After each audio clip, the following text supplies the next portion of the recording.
Hey guys, this is Bumpy Gaming back here once again. Today we're doing something a little different. You may remember at this time last year I did a video called Why I'm Not Buying a Nintendo Switch 2 Yet. Yeah, sorry for the ear rape. I just wanted to say not like that. I have a friend who, whenever he sees all caps in a YouTube title, he just yells it. Yeah, so and now it's been a year since the Switch 2 itself launched, so I figured let's maybe revisit this video and see how much of it has aged well and see how much of it has not. All right, so let's do this.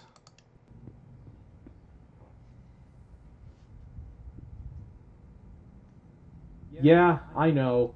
It's not exactly an unpopular thing to say that I'm not buying the Nintendo Switch 2 at launch. But believe it or not, my issues go far beyond the price of the console itself, the price of the games, most of the third party titles being digital no matter how you buy them, and who knows what the hell else at this point. I feel like after I edited this, there was another big controversy about the Switch 2. Like, between May 22nd and the launch of the console. I cannot for the life of me remember what it could have been. Uh, yeah, I couldn't tell you. I just. Yeah, it's probably not even that significant if I'm forgetting the shit. Anyways. I mean, we'll talk about those other things in a minute, but for now, I'd like to get right to the point and talk about the real reason why, as of right now, I have no intention of buying a Nintendo Switch 2. I want to point this out, by the way. I put the as of right now there because, June 5th is when I uploaded the video. And then, yeah, so once we scroll down here, yeah, so update as of June 8th, 3 days later. I just spoke with my mom about an hour ago, and she says that she's going to get me the console plus Mario Kart World bundle for my birthday. So expect me to stream the game sometime in mid to late August. And she got me I'll do some image flashes. Bam, she got me the console, and bam, I did in fact stream Mario Kart World. And unbam, unbam. Anyways, yeah, so now I actually have a Switch 2, and I'm gonna be honest, I barely ever use it, but we'll touch on that in a minute. It's just simply because I don't really enjoy buying consoles at launch. I still don't. A lot of the time, these launches just end up being rather messy. I mean, we all remember how damn near impossible it was to get a PS5 for the first couple of years, right? Sure, the pandemic was a huge factor as to why Get it? Virus, pandemic, hooba dooba. there were so little of them being produced at first, but I can't shake off the feeling that this likely would have happened regardless. Immediately, Yeah, my probably. mind goes back to 2006 when Nintendo launched the Wii to relatively minimal stock. For the longest time, nobody could buy one, and those that could would mostly buy up a bunch to resell on eBay for like 4 times the retail price. Fucking Does that sound scalpers. familiar to any of you guys? Maybe it's something that happens every 6 to 7 years or so? Oh hey, look guys, I made a 6-7 joke before it was cool. And I still think the meme's funny, by the way. It's a whole lot funnier than that fucking dumbass 2 nickels bullshit. And I think I just started a flame war in the comments. Moving on. Because that's basically the main reason why I'm so hesitant to get the Switch 2 right away.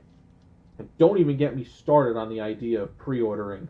Why should I pay such a high price point, not to mention the price of the games on top of that, for a console that I may not even get the second it launches because of how many other people want it?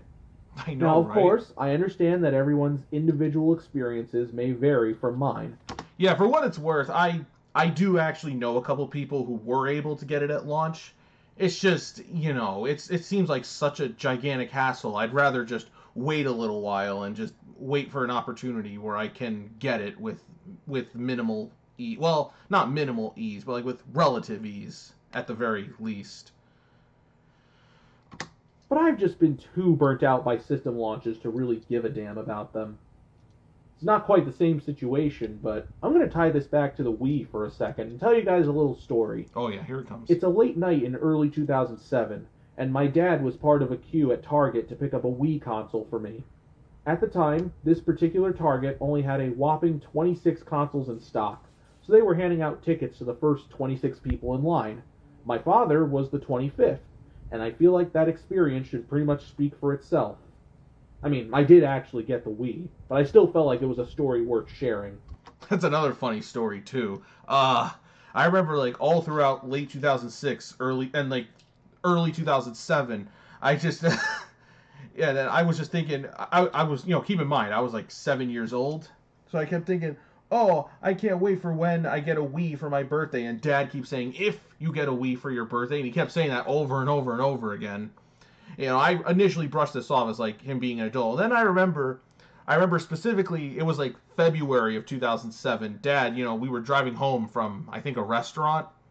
It might have been Houlihan's actually, but we were driving home from a restaurant, and then Dad was like, "I might have a surprise for you when we get home." And then that surprise ended up being the Wii.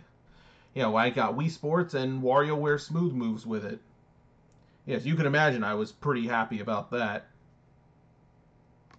But yeah, all you need to know is that I have every intention to wait on the Switch 2, regardless of how much it would cost me. They could be launching the console at a measly $1, and I'd still wait on it. Like hell they In fact, do that. I actually have some of my own opinions on the console's price point. Actually, that $1 bit, I was originally going to do, they could be launching this at a measly $100. But then I actually thought as I was recording my lines, I thought the $1 bit would be funnier. just like really hammer in the point that I like waiting for consoles at launch. I like waiting until after launch to buy consoles. All right. That may surprise you, so you might want to sit down. I think $450 is fair. Okay, well, this is not going to age well because starting in September, they're going to start raising the console to $500, which, yeah, now we're sort of, I can't lie, we are sort of getting into unreasonable territory at this point. I'd say the Switch 1 is a better deal, but I think that too. So actually, yeah, let me look this up. Switch 1 price increase. Yeah, they raised the price. Yeah, so now the standard Switch is now $340, which, I mean, maybe if you compare it to $500, it seems like a good deal, but, when it launched at $300, it's like, yeah, I'm sure there's like little nuances here or there you could argue, but I don't know. Anyways. Like, yeah, it's a bit much, but also consider this. When the Switch 1 came out, it cost around $300, and that's in 2017 money. Adjust that for inflation, and it would be worth nearly $400. So an extra $50 for what is essentially a new and improved version of the original Switch is...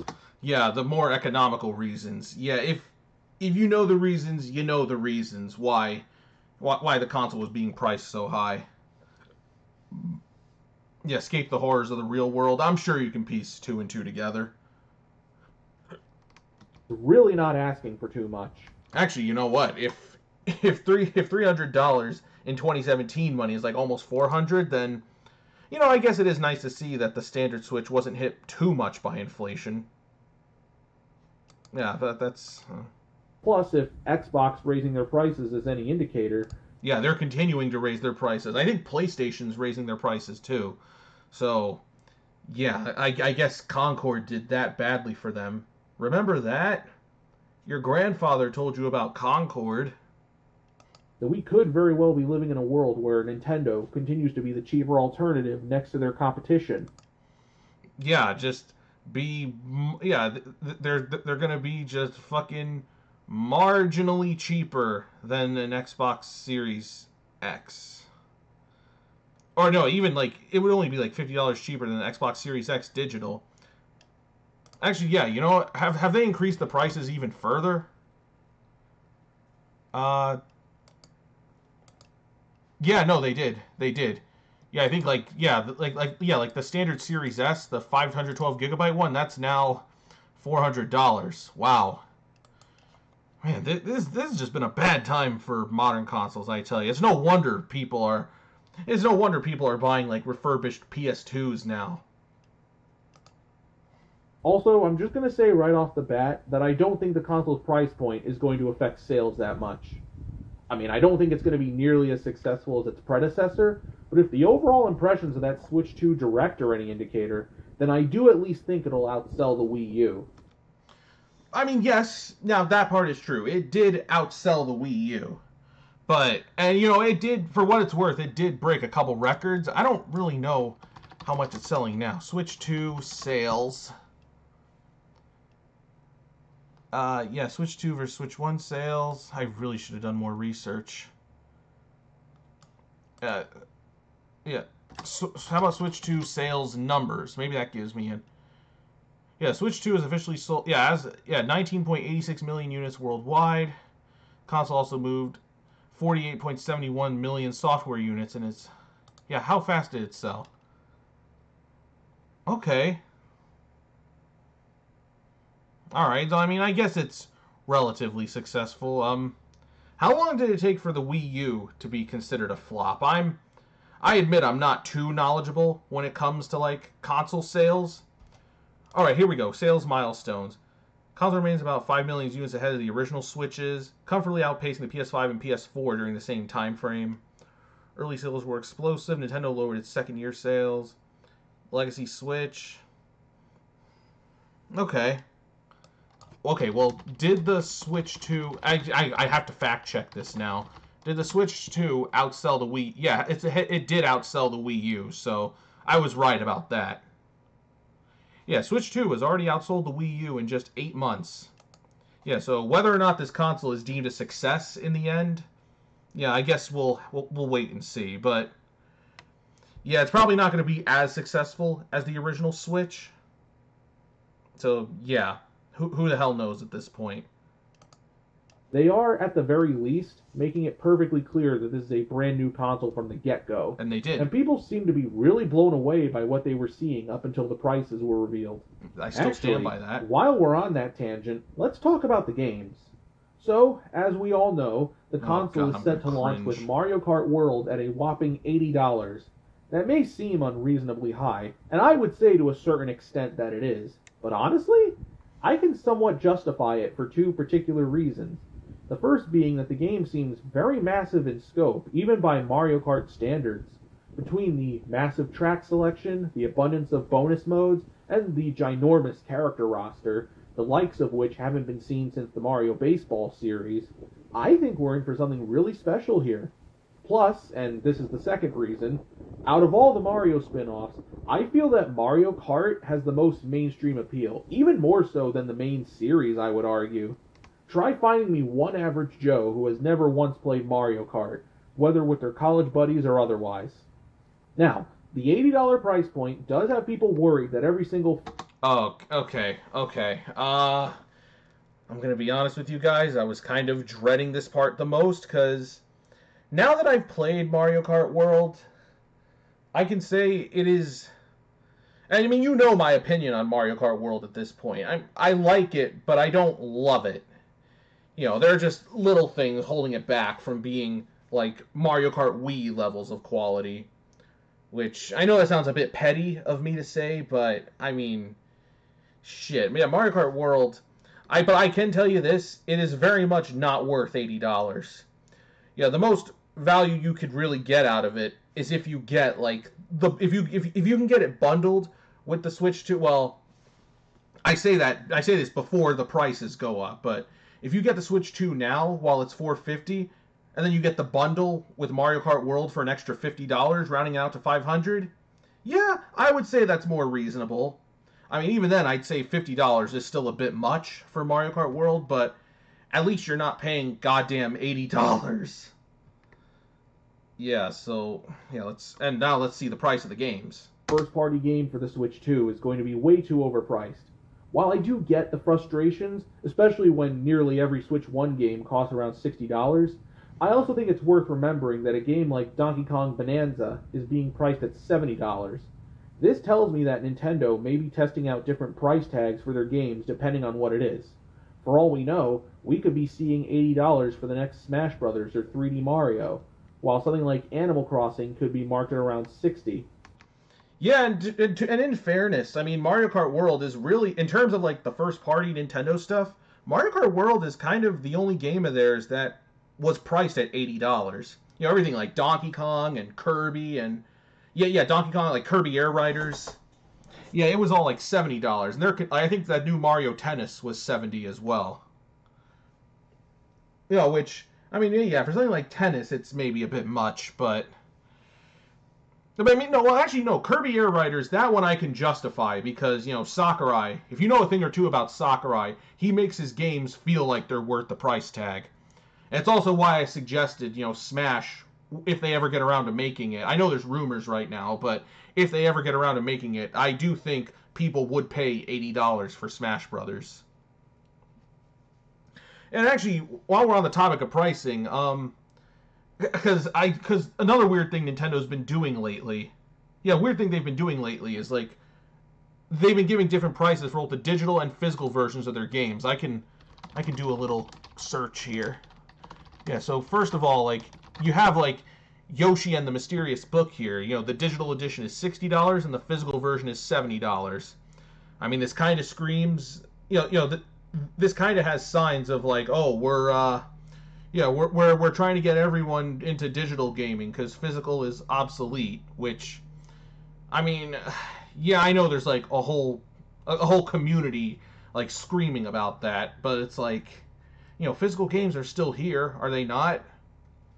And Nintendo, and give Nintendo credit because as much as they do the game keycard bullshit, at least their first party games aren't being affected by that.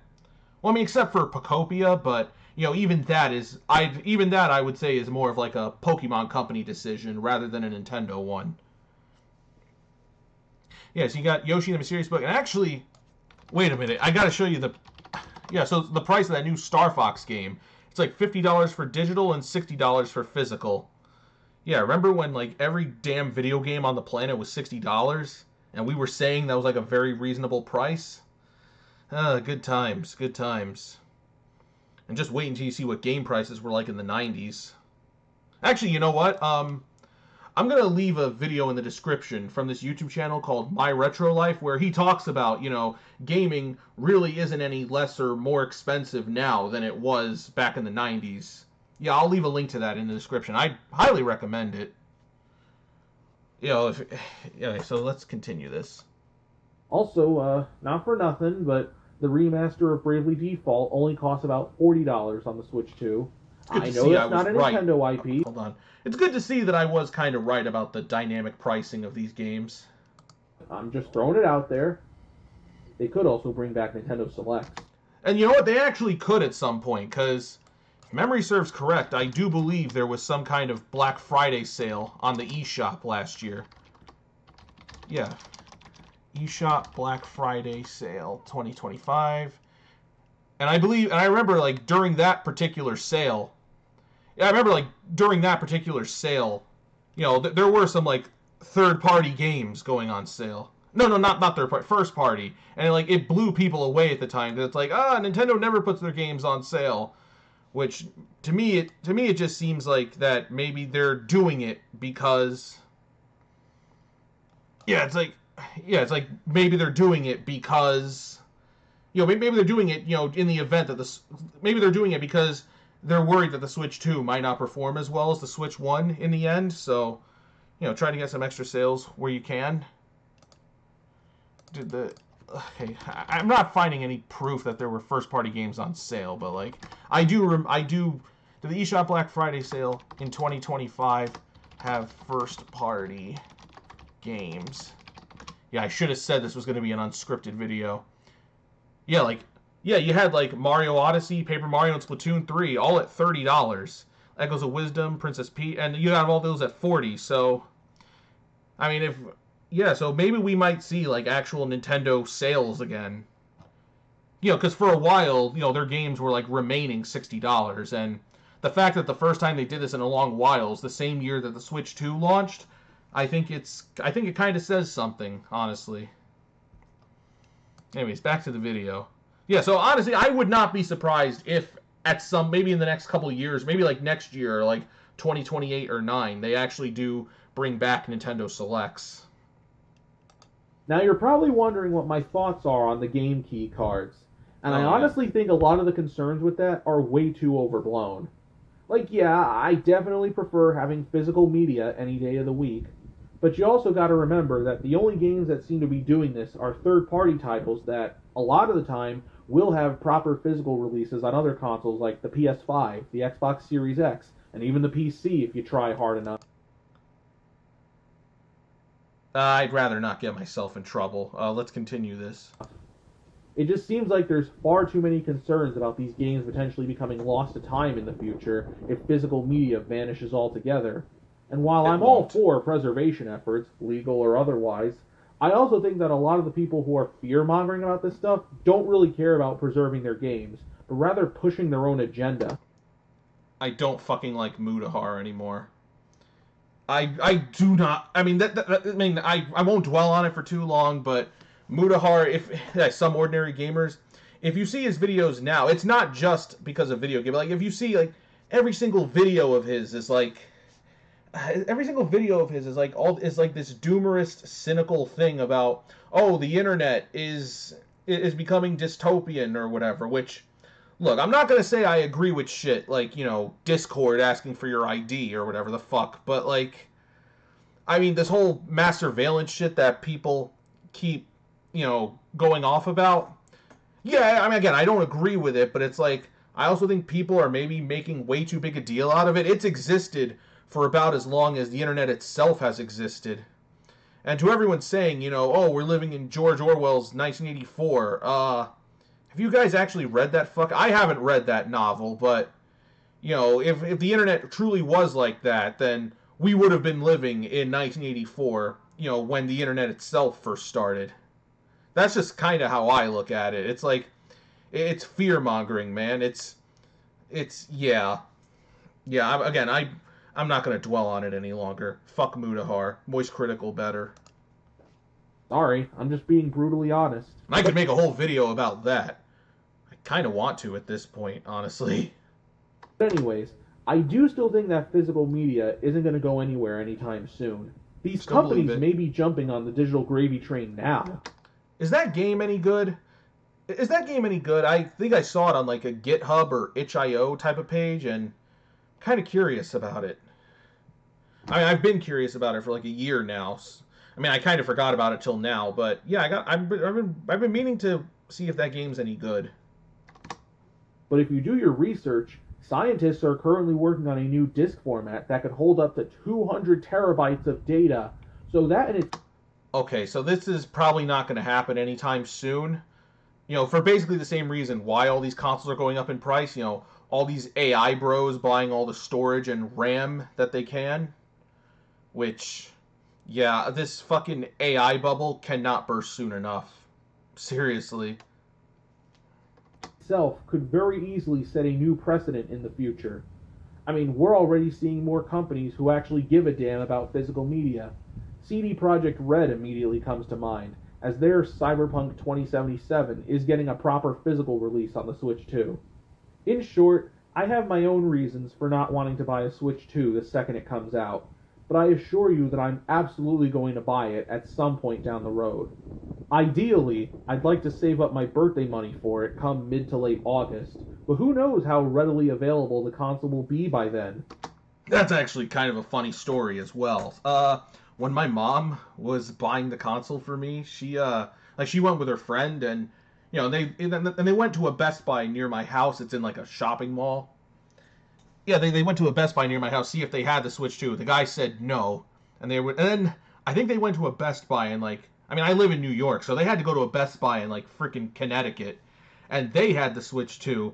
And the funny thing is, you know, after they got it, my mom was telling the guy, oh, we went to a Best Buy closer to our house, and the guy said it wasn't there. And then the guy at the Connecticut Best Buy, he looks up the New York Best Buy and shows them they did in fact have the Switch 2, and the clerk there was just being an asshole, which he probably wanted a Switch 2 for himself. Wanted to scalp that shit on eBay, you know what I mean? Will we be at a point where most retail stores will have them? Will eBay resellers get over their post-nut clarity and actually start charging them for less than retail value? No. I don't know. Well, no, they but won't. Don't worry, I will at some point buy the Nintendo Switch 2. And when I do, you can expect a live stream of Mario Kart World to appear on this channel. So until next time, this is Bumpy Gaming going back under the bed. Yeah, that's this video, guys.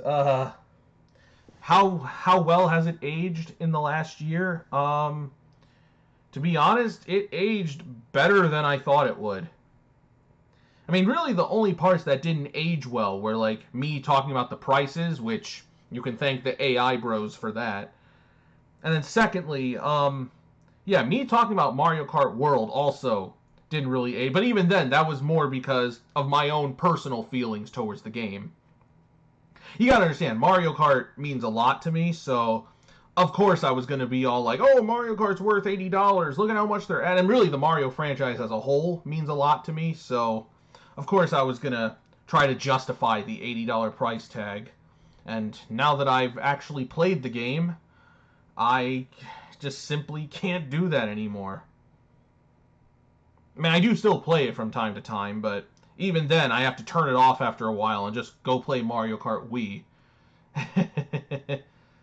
Yeah, when is Mario Kart World going to have a modding scene that good? But yeah, other than that, I'd argue this video aged about 70% well. You know, and again, the other 30% is mainly due to real world circumstances. To A, both real world circumstances beyond Nintendo's control, and B, my own personal feelings on Mario Kart World. So, yeah, that's gonna just about do it for this recap, I guess you could call. I haven't even thought of a title for this video yet. Hey, ChatGPT, can you come up with a title for? I mean, yeah, I can come up with a title with my own human brain. I mean, it's not like I'm part of why the Switch 2 is going up in price or anything like that. Anyways, yeah, and until next time, this is Bumpy Gaming going back into the bed. And remember, there are fates worse than death, such as being an AI bro. Yeah, that'll convince him. That'll convince him. Wait, no, shit, end the video, end the video, end the video, end the video.